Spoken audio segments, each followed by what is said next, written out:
We're going to Colorado and Jervis. Who is very quiet. Hey, James, you actually answered my question 3 times since I put my hand up because You're saying I'm repeating myself. Of jumping around content. But I'm going to ask it anyway and see if you can't phrase it differently. You know, so what you're describing to me is the mass personalization of employer branding, right? How do you build a brand that fits not just the niche that you're looking for, but the specific niche that you're looking for, you know, within a niche? Yep. And so my question is, how do you do that? What's the future of this from a process standpoint? How does an employer create and execute on this? Okay, so we need about 3 more hours to do this justice, but I'll give you the high level.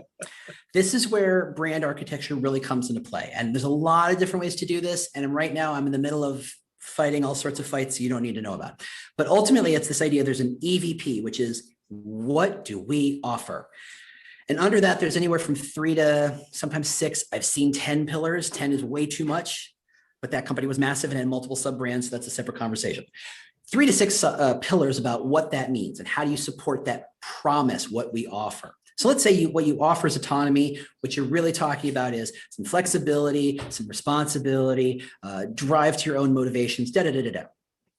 First off, everything you do should exude those ideas. I'm going to go back to Goldman Sachs because it's fun to kick them around because they can afford it. You go to the Goldman Sachs website, there's nobody there with a crappy outfit on. No one there is swinging a t-shirt. No one there is not rocking the $3,000 watch.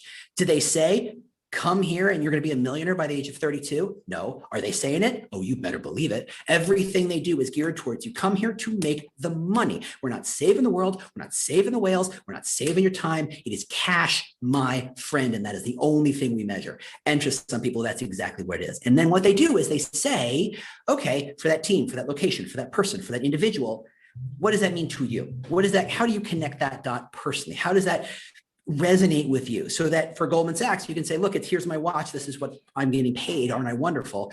On the website, that works in a mass audience. If you're in New York, you talk to certain people in New York who might be a certain way. If you're in Houston, you talk a certain way.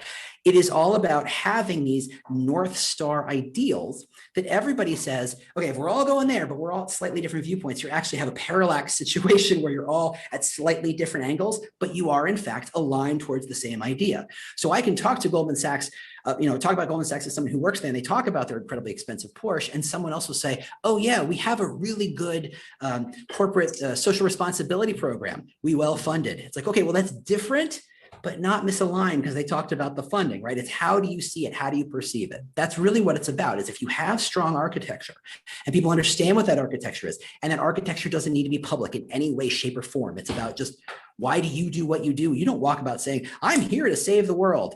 You just know it and you exude it and people see it without you ever having to say it. So it's about having those core ideas, those North Stars, and everybody kind of aligns themselves to that point.